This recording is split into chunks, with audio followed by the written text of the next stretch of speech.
Ecos de la 4T, un programa de análisis en donde escuchamos las distintas voces que forman el quehacer político, conducido por Jerónimo Flores en una mesa de discusión con expertos. Les damos una vez más una cordial bienvenida a todos ustedes que nos ven y escuchan a un nuevo programa de Ecos de la 4T. En donde quiera que se encuentren, esperamos que estén teniendo una agradable tarde. Hoy es jueves, día de Ecos de la 4T, y estamos transmitiendo desde Guadalajara, Jalisco.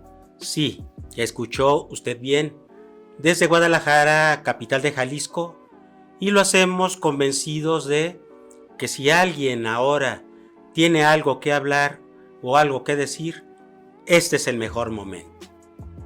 Su servidor Jerónimo Flores González en la conducción y en la producción, quienes hacen posible este programa, mis compañeros y amigos a quienes saludo, Víctor, Jorge, David, Diego y Pamela, con mucho gusto se los llevaremos a todos ustedes. Permítanme por favor mandar un saludo muy afectuoso al maestro Alejandro Galván Esparza y al maestro Alfonso Sánchez Contreras, integrantes de Ecos de la 4T, quienes se encuentran sobreponiéndose a problemas leves de salud y en el próximo programa ya estarán con nosotros.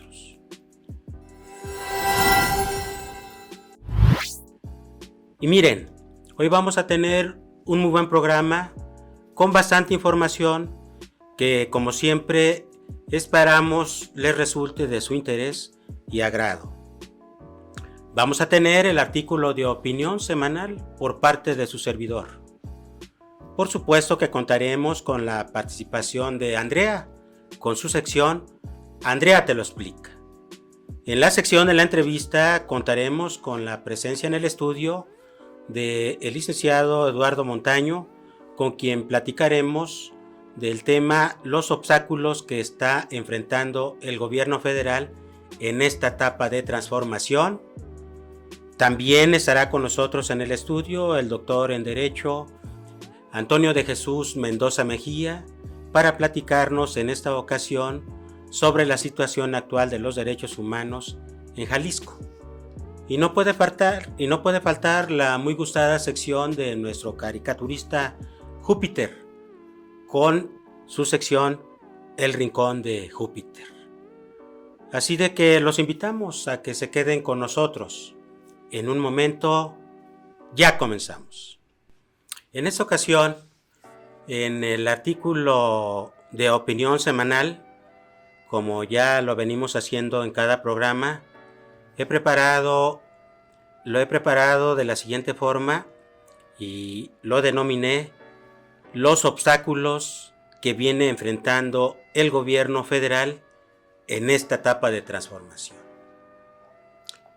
El actual gobierno federal, que entró en funciones desde el 1 de diciembre del año 2018, y por virtud de esa situación, según lo ha señalado insistentemente, se inauguró una nueva etapa en la vida pública de México que le ha dado el nombre de la Cuarta Transformación o la 4T.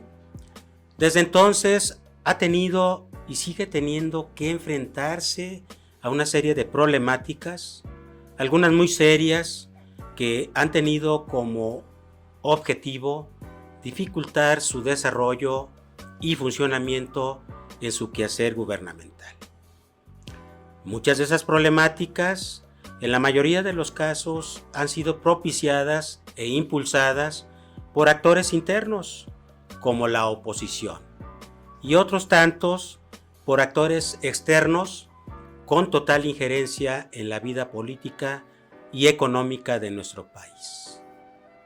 Por parte de la oposición, a través de ciertos grupos, en un primer momento, hasta antes de que cumpliera 2 años en el gobierno, el actual titular del Ejecutivo, se dieron a la tarea de pedir su renuncia, al mismo tiempo que llegaron a plantear que se diera el derrocamiento del cargo al presidente del país.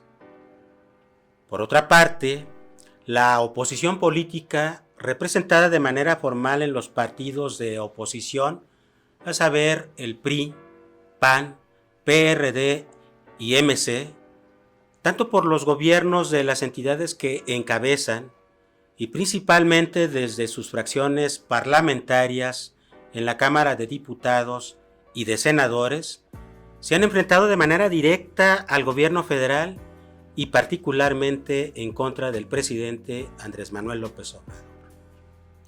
Desde el exterior se puede señalar la presión de entidades políticas y económicas que día con día formulan ciertos planteamientos con una directriz clara de querer intervenir en los asuntos internos de México.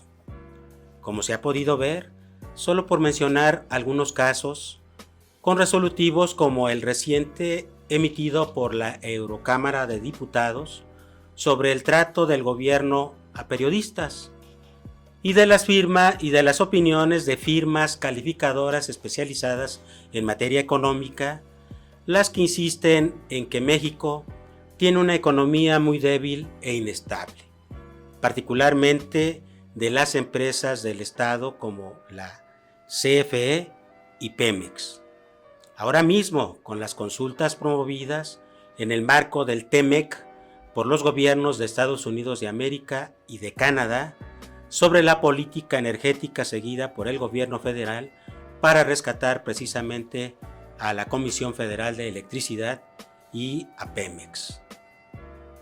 Para destacar el papel de los medios de comunicación nacionales y extranjeros que un día sí y otro también se dan a la tarea de descalificar las decisiones que se toman a diario por parte del gobierno federal, lanzándose con todo en contra de la persona que ostenta la institución presidencial. Los anteriores ejemplos nos permiten advertir que el gobierno tiene que enfrentar día con día una serie de obstáculos para llevar a cabo su desarrollo y funcionalidad. Dejo como interrogante si este gobierno de transformación ha estado al acecho del golpismo, sin dejar de pasar por alto que en fechas recientes uno de los funcionarios de mucha importancia en el gobierno de Estados Unidos de América del anterior presidente Donald Trump acaba de declarar en una sesión ante legisladores de ese país que llegó a organizar desestabilización de gobiernos de otros países. Por fortuna, el gobierno federal ha seguido su desarrollo y funcionamiento. Así también ha resistido hasta el momento todo tipo de presiones. Solo queda hacer votos para que nuestro país siga con gobernabilidad, estabilidad política, social y económica, para de esa forma alcanzar la madurez democrática y desarrollo con paz y justicia. Gracias. Hola, te invito a subir a mi tren y seguir conociendo los logros de la Cuarta Transformación, ya que si no los conoces, ya sabes, Andrea te lo explica. Así que sube y vámonos.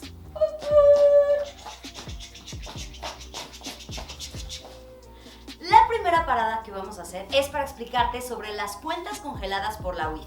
¿Sabes qué es eso? ¿No? Pues ahí te va. Uno de los pilares de la estrategia de seguridad del Gobierno de México es el uso de la inteligencia financiera en el combate al crimen organizado a fin de disminuir su capacidad económica, así como del trabajo coordinado entre las diferentes instituciones que integran el Gabinete de Seguridad con las Fiscalías Generales y Secretarías de Seguridad Pública estatales. La Unidad de Inteligencia Financiera perteneciente a la Secretaría de Hacienda y Crédito Público emitió el acuerdo de bloqueo de cuentas bancarias de los integrantes de las diferentes organizaciones criminales que operan en el país. Gracias a esto se logró la inmovilización y congelamiento de más de 20,000 cuentas bancarias relacionadas con el crimen organizado por parte de la UIF. Vaya que son demasiadas, pero no nos detengamos tanto aquí y vayamos a la siguiente estación. ¡Vámonos! Bien, pasamos a la sección de la entrevista. En esta ocasión les manifiesto que me encuentro muy contento porque tenemos un invitado muy especial que afortunadamente también tengo el privilegio de contar con su amistad. Él es el abogado Eduardo Montaño. Él es egresado de la Universidad de Guadalajara. ¿De qué generación eres, Eduardo? Somos de la 85-90A. 85-90. El licenciado Leobardo Larios. Ya que... Hace 31 años que egresamos. 32, ¿eh? 32 años. Creo que este año ya cumplimos 32. Pero sí, ahí estábamos haciendo presencia, muchos compañeros siguen haciendo presencia y va creciendo. Pues mira, te agradezco mucho, Eduardo, que hayas aceptado venir a charlar, que más allá de entrevista es una charla, y aquí nosotros en el programa manejamos pues mucho la frase de que si alguien tiene algo que hablar o algo que decir, aquí este es el mejor momento. Así de que te invité para que platiquemos sobre el gobierno federal actual y los obstáculos que ha tenido o viene enfrentando en esta etapa de transformación. Entonces, ¿qué te parece si hablamos? Pues sí, yo creo que todos los ciudadanos tienen algo que decir, incluso aquellos que digan que no tienen que decir. Todos podemos hablar, todos podemos opinar, todos sentimos cómo se van dando el devenir, las cosas, cómo se han ido transformando. Y nuestro país pues, es la excepción, ¿no? Nuestro país se enfrenta a situaciones difíciles, el gobierno, la sociedad. ¿Por qué? Porque estamos inmersos en un contexto mundial en donde no puede estarse ajeno al desarrollo de los acontecimientos a nivel mundial. Hay gente que toma en cuenta pues, los mercados, la situación en Europa, la situación en Estados Unidos, problemas internacionales como los derechos humanos, la migración,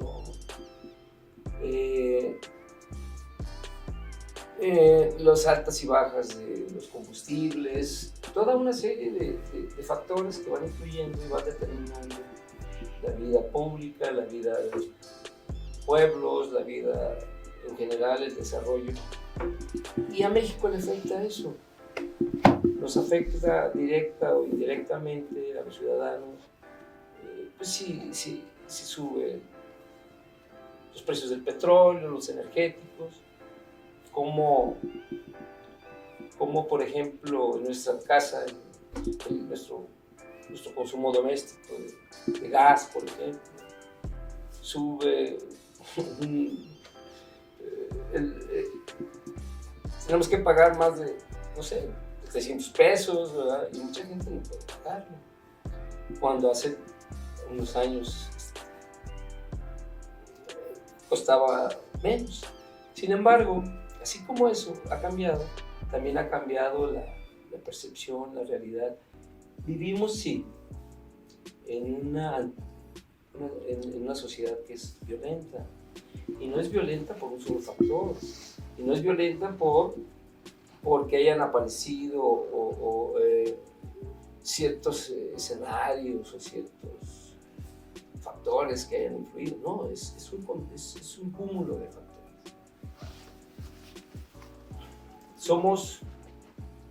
El ser humano es violento por naturaleza.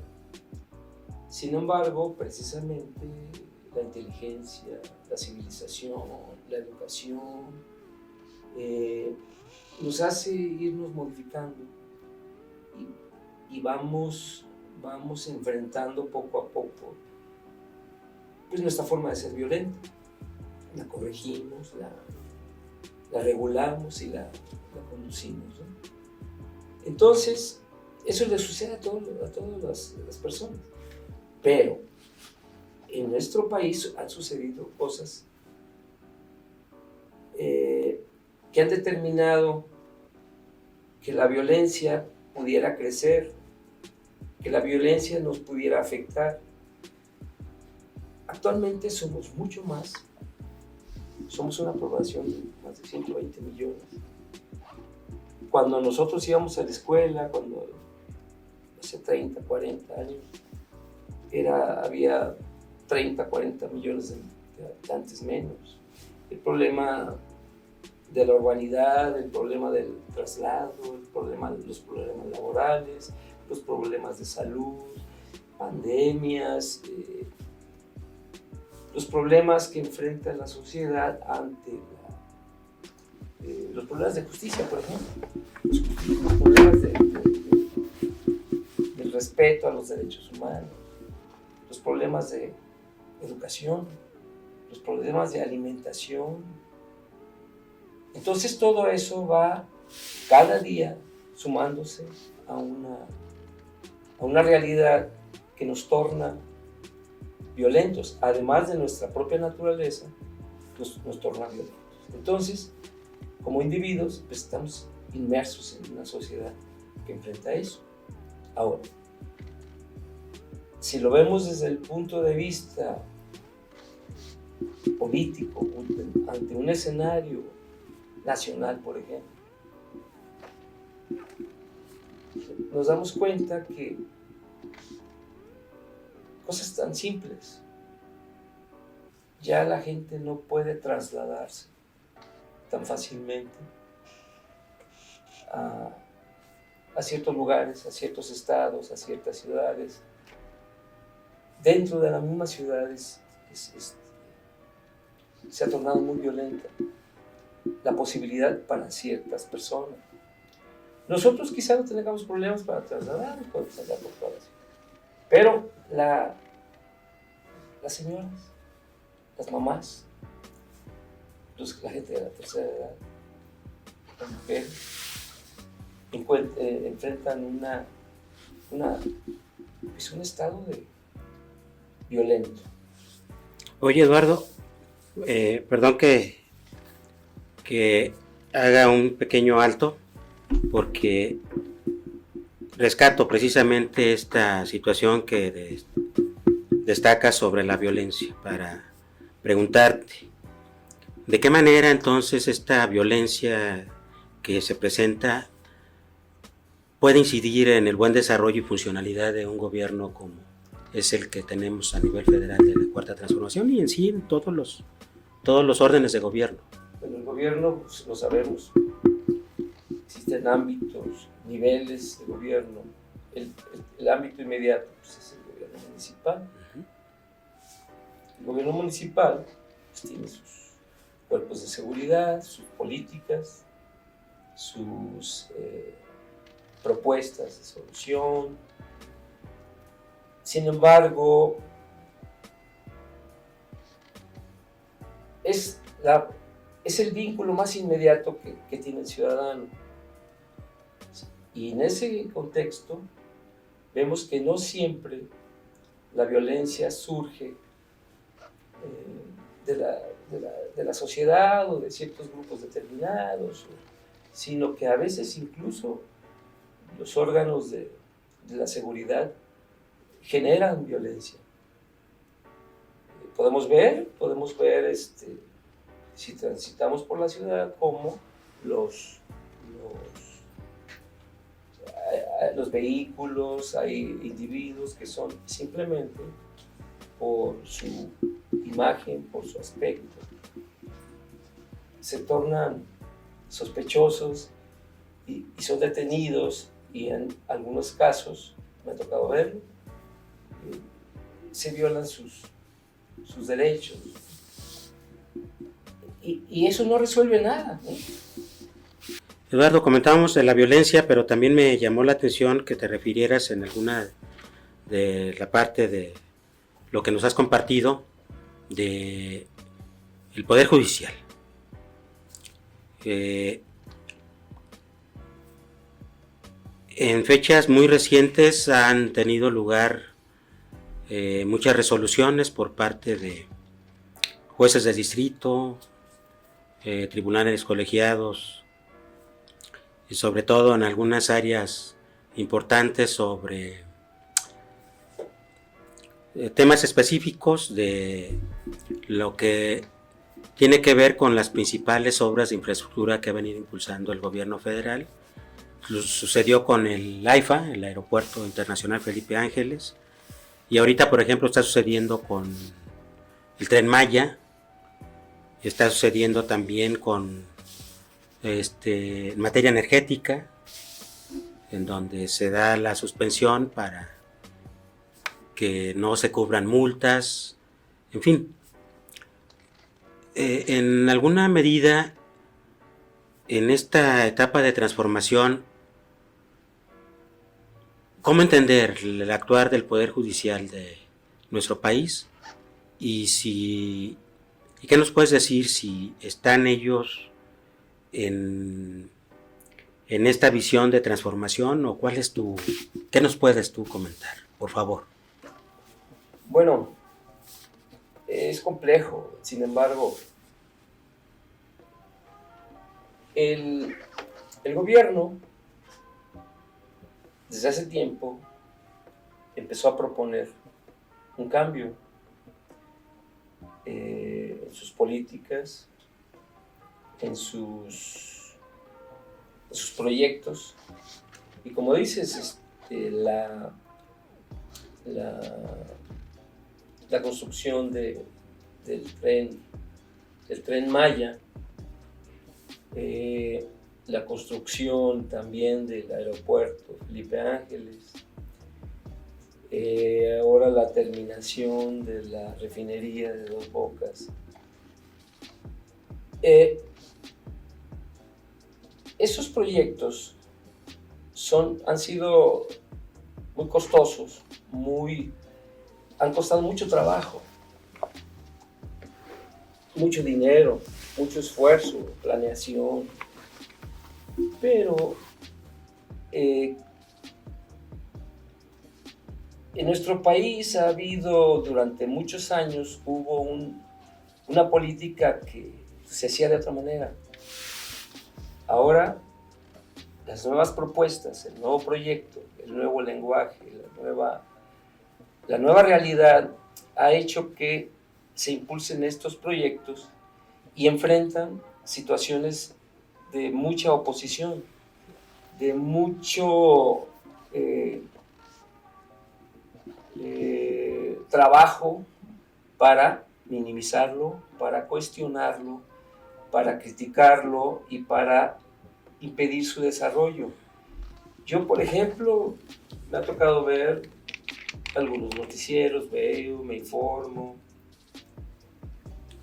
y veo cómo escuchaba hoy en la mañana, no voy a decir su nombre, pero escuchaba uno y todas las notas que se transmiten van encaminadas a hacer cuestionamientos sobre la política del gobierno federal.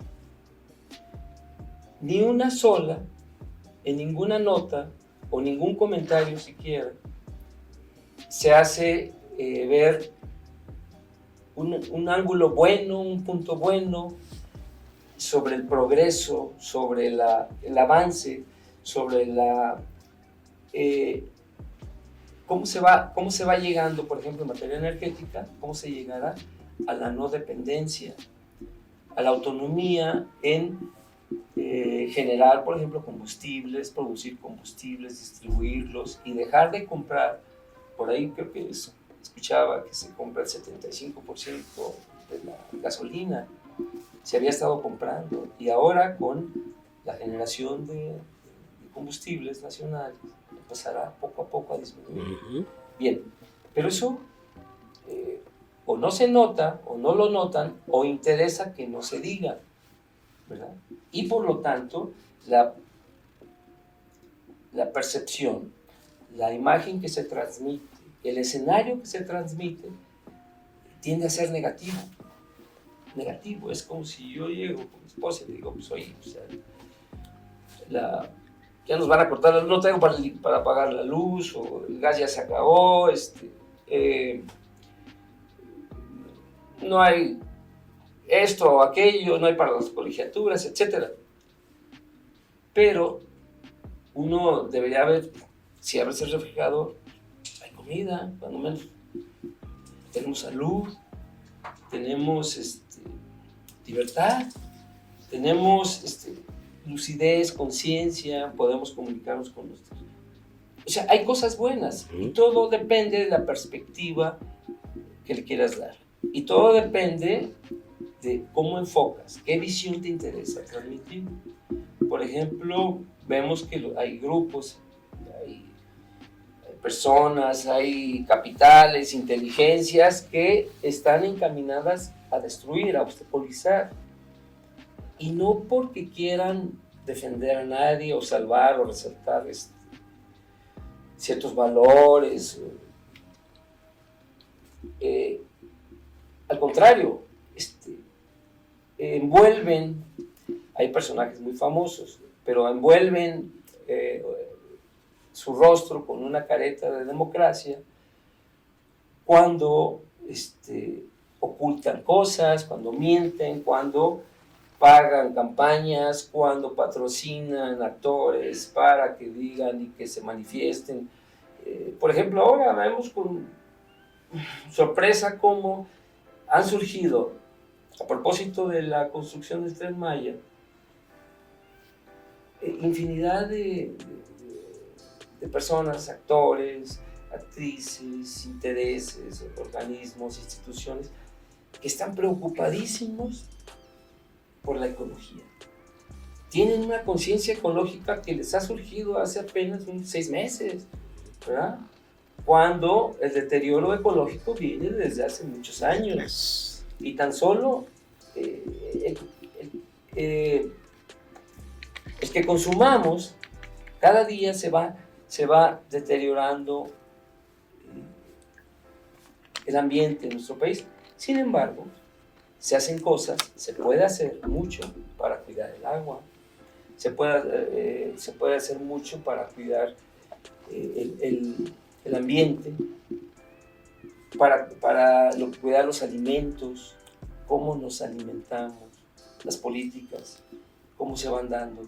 Entonces, les preocupa, por ejemplo, y hace rato te decía que se resalta, se muestra un escenario en donde se dice que se destruyeron tantos árboles.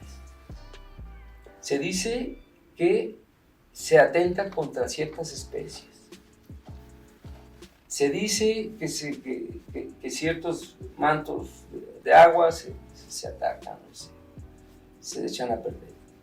Pero no se dice que se está construyendo un tren que está generando empleos, que va a generar desarrollo en zonas que tienen muchos años que no han sido atendidas. Oye, Eduardo, quiero preguntarte que nos des tu opinión de hasta qué punto la oposición política formal ha sido factor de obstáculo o desarrollo para la funcionalidad del gobierno de la Cuarta Transformación. Por favor. Pues yo como ciudadano pienso que tiene presencia, tiene un impulso, un financiamiento. Sin embargo, por sus propias características, porque es una mezcla, es un grupo conformado por muchas mentalidades, ideologías, muchos intereses, que no puede prosperar porque son demasiados los intereses que entre ellos hay. Y sí, forzan al gobierno a actuar de manera más determinante, más rigurosa, pero también le ayudan a ir corrigiendo algunos errores que se van dando. Es importante, y en todas las democracias es importante que exista una oposición, que haya fuerzas contrarias, que haya un contrapeso. En alguna ocasión tuvimos la oportunidad de aparecer ahí como candidatos en alguna campaña pasado, ¿no? Y yo me aboqué a tratar de entender qué era la democracia, en qué consistía, ¿no? Cómo se puede, qué es la democracia, porque todo el mundo habla de democracia, es como el arte, ¿no? Y la cultura, todo el mundo habla, pero es muy difícil capturar. O sea, puedes hacer una definición y puedes encontrar 100 definiciones, pero la democracia y todos te remiten a la Grecia antigua, te remiten a otras épocas, pero la democracia clásica, la Grecia clásica, pues no es la democracia que se vive ahora, que se puede necesitar ahora. Es una nueva democracia, creo yo. Pero me acuerdo, entre otras cosas, que la democracia es respeto a las minorías. La democracia también hay una cosa muy importante que es la aceptabilidad de la derrota. En ciertos países, conocemos bien, se dan procesos electorales, se dan procesos de contienda política, y cuando se resuelve, cuando se determina un ganador, el perdedor reconoce, acepta. Aquí no ha sucedido, no sucede. No pueden admitir, porque hay muchos intereses que nos podríamos enumerar y nos llevaríamos, pero hay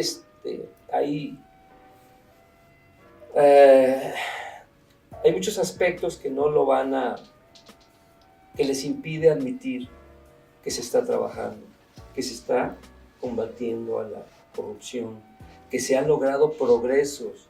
Hoy en la mañana escuchaba en ese noticiero de una persona, una señora, que las calificadoras ayer habían prospectado un crecimiento mayor a días pasados, a las semanas pasadas, que era de 2%, ahora va a ser, parece ser 2.4, 2.4, algo así.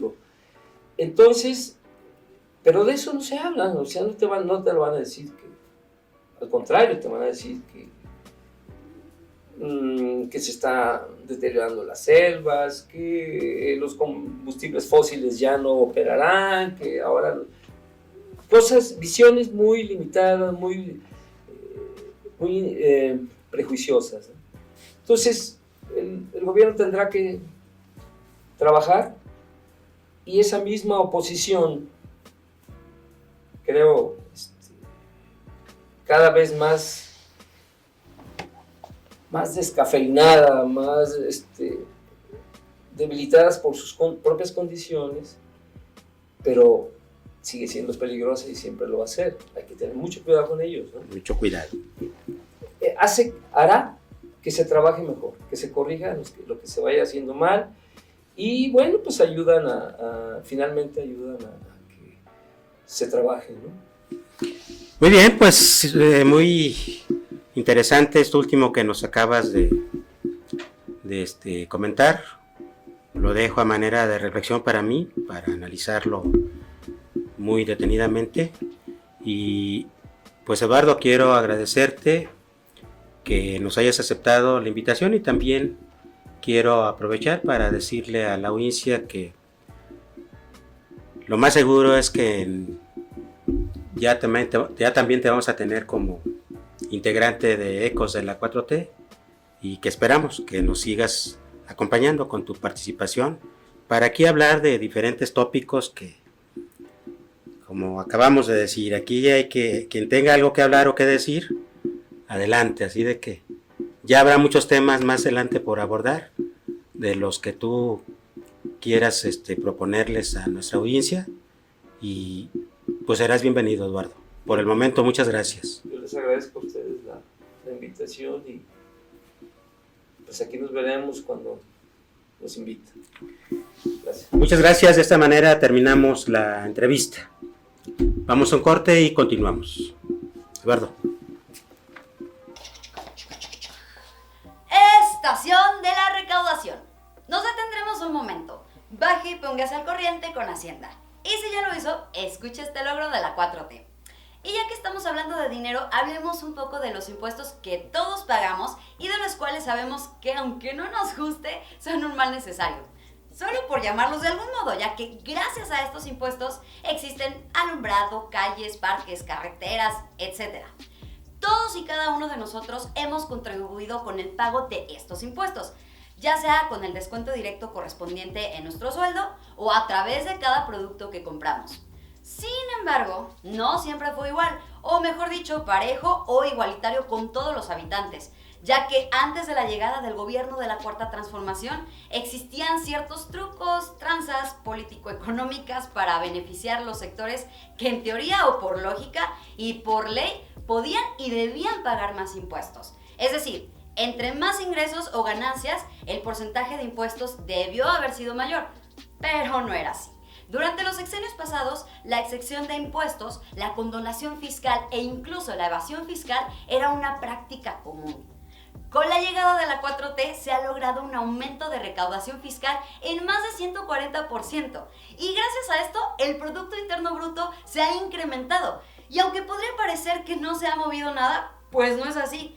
Mira desde este punto, no se ha contratado deuda externa, cosa que todos los gobiernos anteriores hicieron. Además, se pagó una suma considerable a esa deuda. Y todo precisamente a esa recaudación de impuestos. Así que, ¡vámonos! Bien, gracias por continuar con nosotros. Ya estamos aquí en el estudio con el doctor Antonio de Jesús Mendoza Mejía. Él también nos ha estado distinguiendo con su participación semanalmente aquí en este programa de Ecos de la 4T, y para este programa nos va a hablar del tema sobre la actual situación de los derechos humanos aquí en el estado de Jalisco, así de que bienvenido de nueva cuenta, maestro. Gracias, maestro. Qué gusto como siempre tenerlo aquí en el programa, por favor. Sí, yo quiero comentar lo siguiente. La semana pasada platicábamos en esa situación, este fenómeno de los derechos humanos en Jalisco. Pero se estaba cocinando ya también una situación aberrante. Hace rato comentaba Eduardo de la democracia, del Parlamento. La institución más importante para la democracia es el Parlamento. El Parlamento es precisamente este poder legislativo, local, federal, o los parlamentos italianos, o los parlamentos norteamericanos. Es ahí precisamente donde se nutre la democracia, se enriquece la democracia. ¿Por qué? Porque hay una figura de representación. El Parlamento en México está precisamente constituido por una figura de representante, pero del representante del pueblo. Los parlamentos en México se hacen a través de fenómenos electorales, a través de distritos. Y los distritos son comunidades precisamente importantes que buscan la representación política a través de una figura que se llama diputado. Es bien importante el diputado. Por ejemplo, nosotros tenemos una historia rica en derecho parlamentario. El constituyente de Cádiz, por ejemplo. El constituyente de Cádiz es la primera figura en México del sistema parlamentario. las diputaciones de Cádiz, por ejemplo. Las juntas electorales, en ese momento, estamos hablando de 1810, siglo XIX. Sí. Avanzado para su época, en mi opinión. Estaban organizadas por las juntas parroquiales. Las parroquias invitaban precisamente a la comunidad a votar la representación. Tenemos una historia parlamentaria hermosa, pero actualmente pasan situaciones diferentes. Decía yo, hace una semana estuvimos aquí y un momento determinado, pues se dio lo que no se tenía que dar. La elección para la cual yo fui invitado y fueron 28 más, fue precisamente una simulación. Donde yo puedo decir que en Jalisco existe un parlamento a modo del Poder Ejecutivo, un Congreso a modo del Poder Ejecutivo. No hay un debate, no hay estructuración de ideas. Todo es posiciones políticas y representaciones a través de los partidos políticos, que en este caso de los derechos humanos, que para mí es una de las figuras más importantes, porque estamos hablando precisamente de aquel funcionario que tiene precisamente una figura, aunque la Constitución no lo diga, de magistrado. Pero es un magistrado conciliador, pero también crítico. Y esa figura de magistrado correspondientemente ha sido pisoteada por una decisión de un parlamento que siguió precisamente las directrices y el capricho de un solo hombre en Jalisco. Ese es un gran problema que tenemos. Y entonces, si se pisotean los derechos humanos en Jalisco, ¿qué más podemos pisotear? La educación, la salud, el deporte.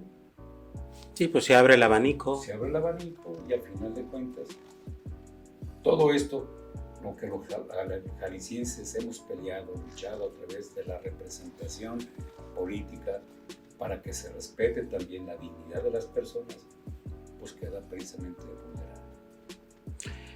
Oiga, maestro, pues me parece pues fuerte, grave lo que nos comenta, pues de que si con esta decisión se dio pie a pisotear los derechos humanos, pues entonces el panorama no se ve muy esperanzador en lo que corresponde a los derechos humanos aquí en nuestro estado.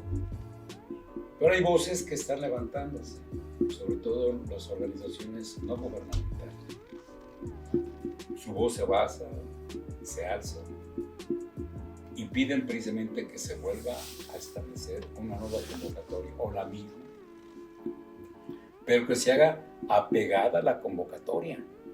Un ejemplo, la convocatoria dice que para que uno fuera aspirante, candidato a ocupar la presidencia de los derechos humanos o el ombudsperson de los derechos humanos, requisito sine qua non, título de abogado,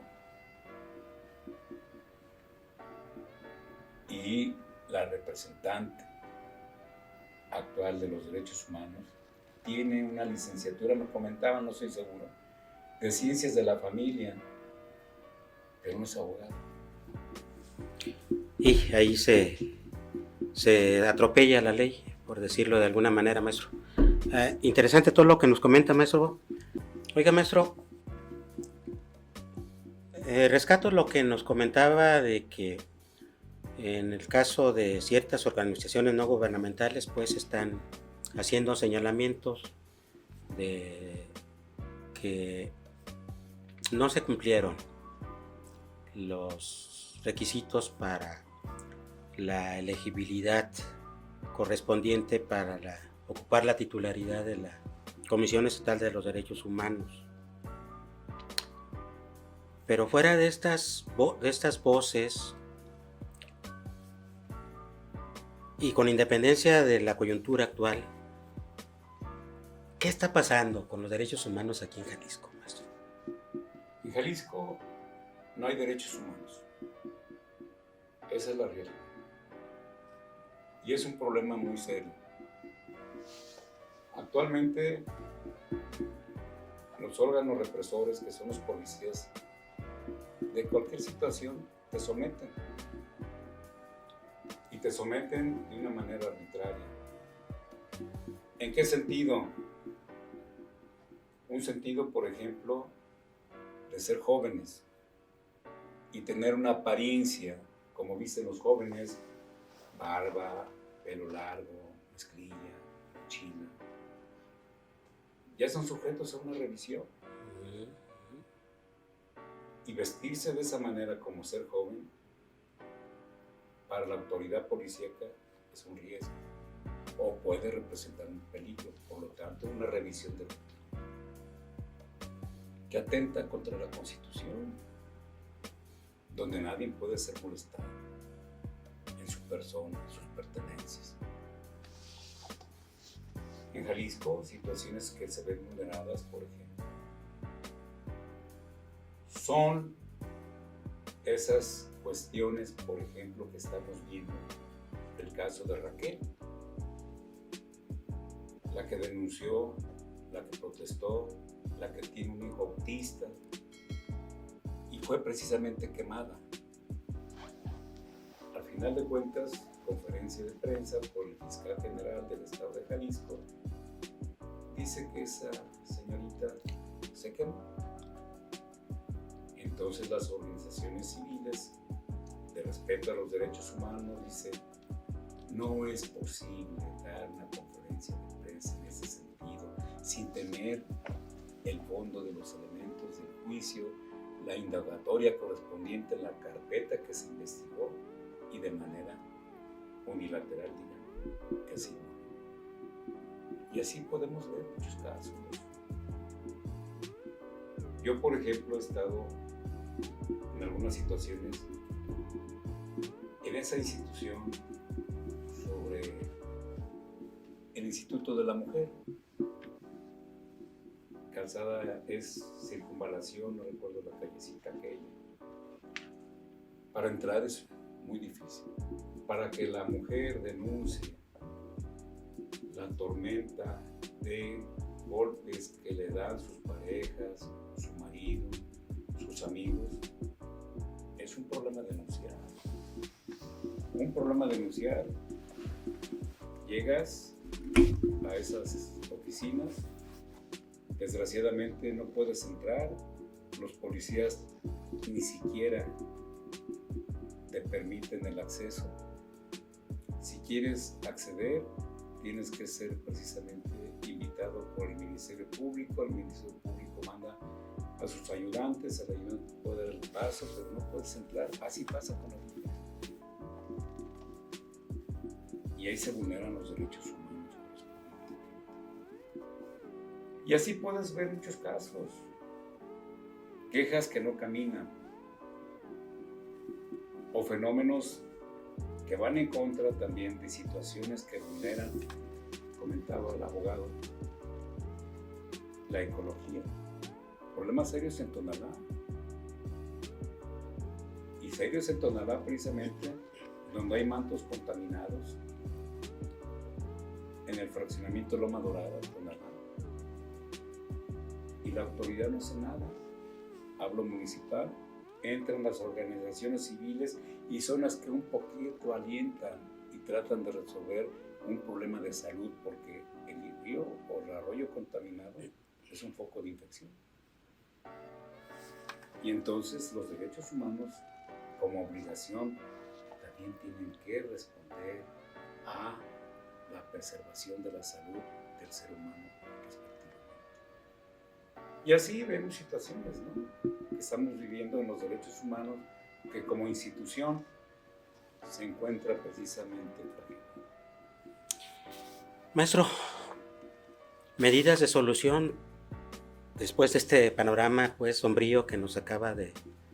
¿Qué nos toca? ¿Qué nos corresponde a la sociedad Y bueno, pues desde luego que la principal obligación de la autoridad de cualquier nivel de gobierno es pues salvaguardarnos y garantizarnos nuestros derechos humanos, pero nosotros como sociedad, ¿qué nos toca, maestro?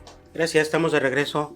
Maestro, había quedado la pregunta en el aire antes de que nos fuéramos al corte, de que después de ese panorama tan sombrío que nos acaba ahorita de indicar, ¿qué le corresponde a la sociedad hacer en este punto de los derechos humanos, con independencia de que las autoridades gubernamentales en todos los órdenes de gobierno están pues obligados a salvaguardarnos y garantizarnos nuestros derechos humanos?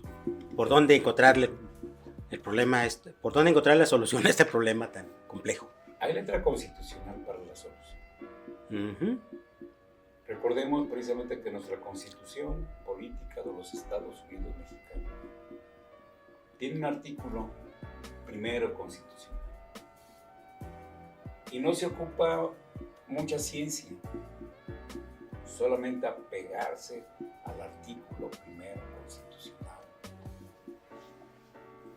Y si nos apegamos, tenemos un principio importante que es el principio del respeto a la dignidad de la persona. Si nosotros nos abocamos a respetar la dignidad de la persona, comenzamos a solucionar toda la problemática que estamos precisamente viviendo los jaliscienses. Hablo de Jalisco porque es lo que nos interesa. Claro. Si nosotros nos apegamos al primero constitucional y entramos a la voz semántica de la dignidad de la persona, entonces, desde el punto de vista del lenguaje español, en ese concepto de la dignidad referente, significa que tú, como ser humano, respetes mis ideas, que tú, como ser humano, respetes mi actuar, siempre y cuando no lesione a otros, respetes mi libertad como punto importante que hace la defensa de los derechos humanos. Y hablo de esa libertad que va implícita precisamente con el derecho, porque no puede existir una libertad también si no se apega al derecho, y ese derecho a una ciencia jurídica correspondiente, que ya es otra estructura de carácter más complicado. Pero si nosotros nos enseñamos a respetar la dignidad de los seres humanos, nos vamos a saludar siempre como seres humanos y nos vamos a ver siempre como seres humanos. Ese es un proceso de cultura, es un proceso de educación, pero ese proceso de cultura y educación despierta lo más importante, mi profesor, la conciencia.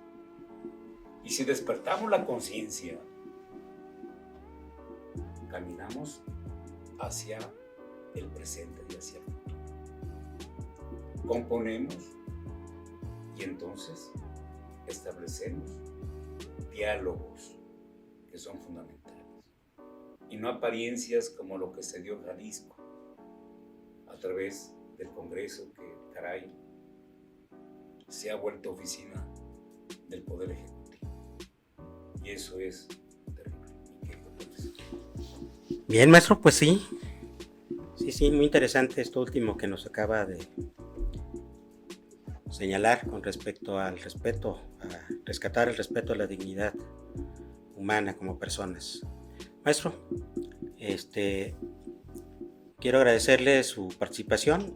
Tenemos pendiente también hablar ahora, si quiere, de un derecho social y humano de manera concreta, como es el de la educación. ¿Qué le parece si en los siguientes programas, el siguiente lo podemos abordar? Si con mucho gusto nos acompaña, lo ha venido haciendo y que, por cierto, estoy muy agradecido. No, al contrario, gracias por darme voz. Y hay una frase que usted dice: hay que decir lo que se tenga que decir. Bueno, no lo dice de esa manera, pero hay que hablar, hay que decir. Claro que sí, maestro. Este es el objetivo del programa. Le pido por favor que nos acompañe para dar con la conclusión del programa. Vamos a la otra parte del estudio que más le gusta a nuestro caricaturista Júpiter, con El Rincón de Júpiter.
Bueno, ahí está la caricatura de nuestro monero de lujo, Júpiter. Pues por esta ocasión, maestro Antonio. Agradecido, profesor. Hombre, al contrario. Y de esta manera llegamos a la parte final del programa. Les agradecemos que haya continuado con nosotros hasta esta altura. Y desde luego, les recordamos que venimos transmitiendo desde Guadalajara, Jalisco. Sí, escuchó bien. Desde Guadalajara, capital del estado de Jalisco. Ecos de la 4T. Hasta la próxima. Gracias.